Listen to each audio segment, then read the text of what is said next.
अल्लाह ताला जब किसी पर अच्छा वक्त लाना चाहता है तो ये 7 निशानियां जाहिर करता है।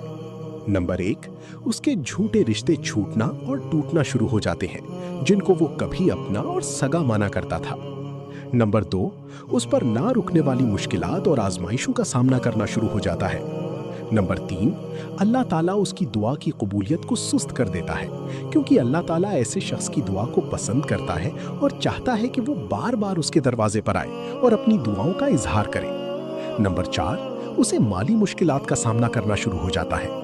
नंबर 5, वो किसी ना किसी बीमारी में मुब्तला हो जाए ताकि अल्लाह ताला उसके गुनाहों को माफ करके जन्नत में जगह अता फरमाए। नंबर 6, उसके दिल में दुनिया की मोहब्बत कम और आखिरत की फिक्र ज्यादा होने लगती है और वो गुनाहों से दूरी इख्तियार करने लगता है।